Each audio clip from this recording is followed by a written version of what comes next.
ನನಗೆ ರಾಜಕೀಯದಲ್ಲಿ ಮರು ಜೀವನ ಕೊಟ್ಟಿದ್ದು ಮುಳಬಾಗಿಲು ಮತ್ತು ಬಂಗಾರಪೇಟೆ ಅಂತ ಹೇಳಕ್ಕೆ ಇಷ್ಟಪಡ್ತೀನಿ. ಸಿಕ್ಕಿದ್ದು 38,500. ಎಲ್ಲರಿಗಿಂತೂ ಹೈಯೆಸ್ಟ್ ಲೀಡ್ ಬಂದಿದ್ದು ಮುಳಬಾಗಿಲು ಕ್ಷೇತ್ರದಿಂದ. ಬಂಗಾರಪೇಟೆ ಕ್ಷೇತ್ರದಲ್ಲಿ 2 ಸತಿ ನಿಂತು ಸೋತ ಮೇಲೆ 3ನೇ ಸತಿ MP ಎಲೆಕ್ಷನ್ ನಿಲ್ಲಬೇಕು ಅಂದಾಗ ನನಗೆ ಫಸ್ಟ್ ಧೈರ್ಯ ಕೊಟ್ಟಿದ್ದು ಬಂಗಾರಪೇಟೆ ಮತ್ತು ಮುಳಬಾಗಿಲು ಮತ್ತು ಶ್ರೀನಿವಾಸಪುರ. ನಮಸ್ಕಾರ. ಮೊದಲನೇದಾಗಿ ದಯವಿಟ್ಟು ಕ್ಷಮಿಸಿ, 12:15 ಇರಬೇಕು ಅಂತ ಅಣ್ಣ ಹೇಳಿದರು. ಒಂದು ಕಾರ್ಯಕ್ರಮ ಇತ್ತು, ಸೆಂಟ್ರಲ್ ಗೌರ್ಮೆಂಟ್ ಪ್ರೋಗ್ರಾಮ್, ಅಂಗವಿಕಲರಿಗೆ ಮತ್ತು ವೃದ್ಧಾಪರಿಗೆ ಎಕ್ವಿಪ್ಮೆಂಟ್ಸ್ ಕೊಡಬೇಕಂತ ಸುಮಾರು 8 ತಿಂಗಳಿಂದ ಬೀಗ ಆಗಿಟ್ಟಿದ್ರು ನಮ್ಮ ರಾಜ್ಯ ಸರ್ಕಾರ. ಅದಕ್ಕೆ ಗಲಾಟೆ ಮಾಡಿ ಇವತ್ತು ಅಲ್ಲೆಲ್ಲ ಕೊಡಿಸ್ಬಿಟ್ಟು ಬಂದೆ. ಸುಮಾರು 1300 ಜನ ಫಲಾನುಭವಿಗಳಿಗೆ ನಮ್ಮ ಮುಳಬಾಗಿಲು ಕ್ಷೇತ್ರದಿಂದ ಸುಮಾರು 200 ಫಲಾನುಭವಿಗಳಲ್ಲಿದ್ದರು. ಭಾಳ ಖುಷಿ ಆಯಿತು. ಯಾಕಂದರೆ ಅಂತಹವರಿಗೆ 11 ಗಂಟೆಯಿಂದ ಕಾಯಿಸಿ 1 ಗಂಟೆವರೆಗೂ ಅಲ್ಲಿ ಇದು ಮಾಡಿದ್ದಕ್ಕೆ ಸ್ವಲ್ಪ ನಮ್ಮಿಂದನೂ ಕ್ಷಮೆ ಕೇಳಿದ್ವಿ. ಬೇರೆ ಕಾರ್ಯಕ್ರಮಗಳೆಲ್ಲ ಇತ್ತು. ಮೊದಲನೇದಾಗಿ ನಾಗರಾಜ ಅಣ್ಣನಿಗೆ ಹುಟ್ಟುಹಬ್ಬದ ಶುಭಾಶಯಗಳು ತಿಳಿಸ್ತಾ ಇದ್ದೀನಿ. ಅದ್ರ ಜೊತೆ ಏನು ಅಭಿನಂದನಾ ಕಾರ್ಯಕ್ರಮ ಅಂತೇನು ಇಲ್ಲೆಲ್ಲ ನೌಕರರು ಒಂದು ಆಯೋಜಿಸಿದ್ದೀರ, ಸಾಮೇಗೌಡ್ರಿಗೂ ಅಭಿನಂದನಾ ಕಾರ್ಯಕ್ರಮಗಳಲ್ಲಿ ಭಾಗವಹಿಸಿದ್ದೀರ. ಅದ್ರ ಜೊತೆ ಏನು ನಮ್ಮ ಹರೀಶ್ ಅವರು ಮತ್ತು ನಾಗರಾಜ್ ಅವ್ರಿಗೂ ಎಲ್ಲರಿಗೂ ಶುಭವಾಗಲಿ ಅಂತ ಕೋರ್ತಾ ಇದ್ದೀನಿ. ಬಂಗಾರಪೇಟೆ ಕ್ಷೇತ್ರದಲ್ಲಿ 2 ಸತಿ ನಿಂತು ಸೋತ ಮೇಲೆ 3ನೇ ಸತಿ MP ಎಲೆಕ್ಷನ್ ನಿಲ್ಲಬೇಕು ಅಂದಾಗ ನನಗೆ ಫಸ್ಟ್ ಧೈರ್ಯ ಕೊಟ್ಟಿದ್ದು ಬಂಗಾರಪೇಟೆ ಮತ್ತು ಮುಳಬಾಗಿಲು ಮತ್ತು ಶ್ರೀನಿವಾಸಪುರ. ಅದರಲ್ಲಿ ನಾಯಕರು ಇಲ್ಲೆಲ್ಲರೂ ಯಾರು ಕೂತ್ಕೊಂಡಿದ್ದಾರೋ ಅವರೆಲ್ಲ ಧೈರ್ಯ ತುಂಬಿಸಿದ್ರು. ಅದ್ರ ಜೊತೆ ಶಾಸಕರು ಸಮೃದ್ಧಿ ಮಂಜುನಾಥ್ ಅವರು ಮತ್ತು ವೆಂಕಟಶಿವರೆಡ್ಡಿ ಅವರು, ರಾಮೇಗೌಡರು, CMR ಶ್ರೀನಾಥ್ ಅವರು, ಇವರೆಲ್ಲರೂ ಸೇರಿ JK ಕೃಷ್ಣಾರೆಡ್ಡಿ ಅಣ್ಣ ಮತ್ತು ಸಿದ್ಲಘಟ್ಟ ರವಿ ಅಣ್ಣ, KGF ಅಲ್ಲಿರೋ ಮುಖಂಡರು ಎಲ್ಲರೂ ಸೇರಿ ಇಲ್ಲ ಈ ಸತಿ ಹಾಗೇ ಆಗಬೇಕು ಅಂದಾಗ ನಮಗೆ ಗ್ಯಾರಂಟಿ ಆಗಿ ನಾವು ಗೆಲ್ತೀವಿ ಅಂತ ಏನೋ ಒಂದು ನಂಬಿಕೆ ಇಟ್ಕೊಂಡು ನೀವು ನಿಂತೇ ನಿಲ್ಲಬೇಕು ಅಂದಾಗ ಮುಳಬಾಗಿಲು ಕ್ಷೇತ್ರ ಎಲ್ಲದಕ್ಕಿಂತ ಜಾಸ್ತಿ ಬರುತ್ತೆ ಅಂತ ಹೇಳಿ ಮುಖಂಡರು ಮತ್ತು ಶಾಸಕರು ಹೇಳಿದಾಗ ನನಗೆಲ್ಲೋ ಒಂದು ಕಡೆ ಧೈರ್ಯ ತುಂಬಿತು. ಎಲೆಕ್ಷನ್ ನಡೆಯುವಾಗ ಇಲ್ಲಿರೋ ಮುಖಂಡರು ಎಲ್ಲರೂ ನೀನು ಬರಲಿಲ್ಲ ಅಂದ್ರೂ ಪರವಾಗಿಲ್ಲ, ನಾವು ಎಲೆಕ್ಷನ್ ನಡೆಸ್ತೀವಿ, ನಿನಗೆ ಎಲ್ಲರಿಗಿಂತೂ ಜಾಸ್ತಿ ಲೀಡ್ ಕೊಡಿಸ್ತೀವಿ, ಸುಮಾರು 40,000 ಲೀಡ್ ಕೊಡ್ತೀನಿ ಅಂದರು. ನನಗೆ ಸಿಕ್ಕಿದ್ದು 38,500. ಎಲ್ಲರಿಗಿಂತೂ ಹೈಯೆಸ್ಟ್ ಲೀಡ್ ಬಂದಿದ್ದು ಮುಳಬಾಗಿಲು ಕ್ಷೇತ್ರದಿಂದ.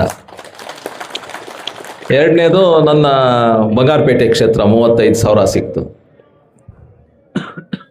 ಈ ನಿಟ್ಟಿನಲ್ಲಿ ನಾವು ನೋಡಿದ್ರೆ ಎಲ್ಲೋ ಒಂದು ಕಡೆ ನನಗೆ ರಾಜಕೀಯದಲ್ಲಿ ಮರು ಜೀವನ ಕೊಟ್ಟಿದ್ದು ಮುಳಬಾಗಿಲು ಮತ್ತು ಬಂಗಾರಪೇಟೆ ಅಂತ ಹೇಳಕ್ಕೆ ಇಷ್ಟಪಡ್ತೀನಿ. ಯಾಕೆಂದರೆ ಈ ಎಲೆಕ್ಷನ್ನು ಸೋತಿದ್ರೆ ಮತ್ತು ನನ್ನನ್ನು ಯಾರು ಪರವಾಗಿಲ್ಲ ಬಿಡಪ್ಪ ಪಾಪ 3 ಸತಿ ಏನೋ ಎಲೆಕ್ಷನ್ ಸೋತೋಗಿದ್ದಾನೆ, ಮತ್ತೆ ಎಲೆಕ್ಷನ್ ನಿಲ್ಲದು ಯಾಕೆ ಅವನು ಅಂತ ಇದ್ರು. ಬಟ್ ಎಲ್ಲೋ ಒಂದು ಕಡೆ ಆ ಕುರುಡುಮಲೆ ಗಣೇಶನ್ನು, ಆಂಜನೇಯನ್ನು ಎಲ್ಲರೂ ನನಗೆ ಆಶೀರ್ವಾದ ಮಾಡಿದರೆ, ಹಂಗೆ ಇಲ್ಲಿರೋ ಬಂಗಾರಪೇಟೆ ಮತ್ತು ಮುಳಬಾಗಿಲು ಕ್ಷೇತ್ರ ಜನತೆ ಎಲ್ಲರೂ ನನಗೆ ಆಶೀರ್ವಾದ ಮಾಡಿದ್ದಾರೆ ಅಂತ ಹೇಳಕ್ಕೆ ಇಷ್ಟಪಡ್ತೀನಿ. ಇನ್ನು ಕಾಡಿನಲ್ಲಿ ನಾಗರಾಜಣ್ಣ ಬಗ್ಗೆ ನಾನೇನು ಜಾಸ್ತಿ ಹೇಳೋಕ್ಕೆ ಇದಿಲ್ಲ. ಯಾಕೆಂದರೆ ಇಲ್ಲಿರೋರು ಎಲ್ಲರೂ ಹೇಳಿದ್ದಾರೆ ಮತ್ತು ನಿಮಗೂ ಗೊತ್ತು. ನನಗೆ ಅಣ್ಣ ಸುಮಾರು ಒಂದು 25-30 ವರ್ಷದಿಂದ ಗೊತ್ತು. ನಾನು ಯಾವಾಗ ನಂದು ಕಾಲೇಜ್ ಮುಗಿಸ್ಕೊಂಡು ವಾಪಸ್ ಬಂದಮೇಲೆ 2000 ಇಸ್ವಿಯಲ್ಲಿ ನಂದು ಕಾಲೇಜೆಲ್ಲ ಮುಗಿಸ್ಕೊಂಡು ವಾಪಸ್ ಬಂದಮೇಲೆ ಕೋಲಾರ್ಗೆ, ಆಗ ಆಲಂಗೂರು ಸೀನಣ್ಣು ಭಾಳ ಬರ್ತಾಯಿದ್ರು ಮನೆ ಹತ್ರ. ಅವಾಗ ಒಂದು ಸತಿ MP ಎಲೆಕ್ಷನ್ ಡಿಕ್ಲೇರ್ ಆಗಿತ್ತು. ಆವಾಗ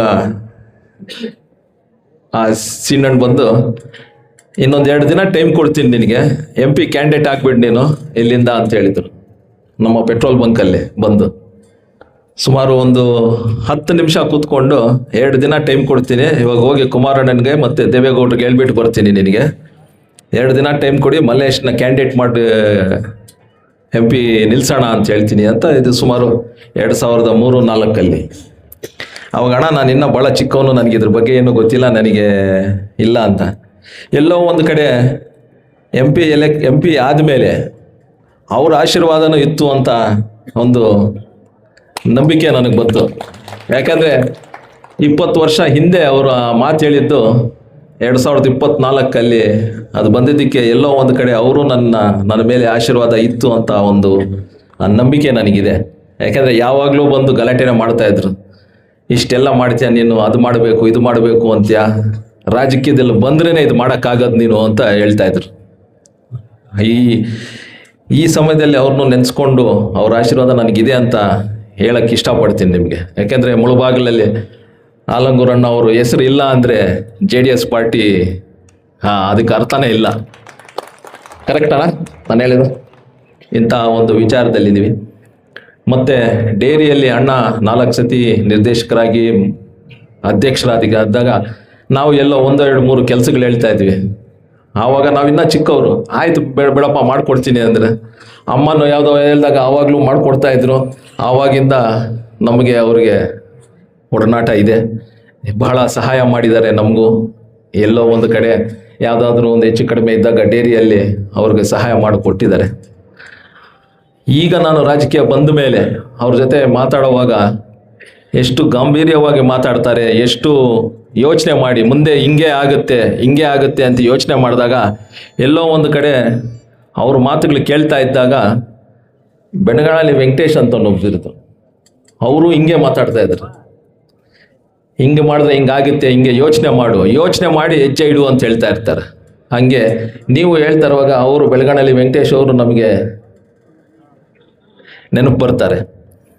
ಇಂಥ ಹಿರಿಯರು ನಿಮ್ಮ ಮುಳುಬಾಗಿಲು ಕ್ಷೇತ್ರದಲ್ಲಿ ಮತ್ತು ಮುಳುಬಾಗಿಲು ತಾಲೂಕಲ್ಲಿ ಇರೋದು ನಿಮ್ಮ ಅದೃಷ್ಟ. ಎಲ್ಲೋ ಒಂದು ಕಡೆ 15 ವರ್ಷ ಅಧಿಕಾರ ಇಲ್ಲದೆ ಇದ್ರನ್ನು ಎಳ್ಕೊಂಡು ಹೋಗಿದ್ದಾರೆ ಇಲ್ಲಿರೋ ಮುಖಂಡರು ಎಲ್ಲರೂ. ಅದೊಂದು ಗಟ್ಟಿಯಾಗಿ JDS ಪಾರ್ಟಿದ ನೆಲ ಇದೆ ಅಂತ ಏನೊಂದು ತೋರಿಸ್ತಾ ಇದ್ದಾರೋ, ಇಂತಹ ಒಂದು ನಾಯಕರು ನಿಮಗೆ ಸಿಕ್ಕಿದ್ದಾರೆ. ಅವರು ಹುಟ್ಟುಹಬ್ಬ ಇವತ್ತು ಆಚರಿಸ್ಕೊಂಡು ಇಲ್ಲಿ ಸುಮಾರು 1000 ಜನ ಸೇರಿದ್ದಾರೆ. ನಿಮಗೆಲ್ಲ ಒಳ್ಳೆಯದಾಗಲಿ, ನಾಗರಾಜ ಅಣ್ಣನಿಗೆ ಒಳ್ಳೆಯದಾಗಲಿ, ಮುಂದಿನ ದಿನಗಳಲ್ಲಿ ಇನ್ನೂ ಶಕ್ತಿ ಕೊಡಲಿ ಪಾರ್ಟಿ ಸಂಘಟನೆ ಮಾಡೋಕ್ಕೆ ಅಂತ ಹೇಳೋಕ್ಕೆ ಇಷ್ಟಪಡ್ತೀನಿ. ಅದ್ರ ಜೊತೆ ಏನು ಇಲ್ಲಿ 3 ಜನ ನಿರ್ದೇಶಕರಿದ್ದಾರೆ ಕೋಮಲಲ್ಲಿ, ಸಾಮೇಗೌಡರು ಮತ್ತು ಹರೀಶ್ ಅವರು ಮತ್ತು ಇನ್ನೊಬ್ಬ ನಾಗರಾಜ್ ಅವರು. ಅವ್ರಿಗೂ ದೇವರು ಶಕ್ತಿ ಕೊಡಲಿ.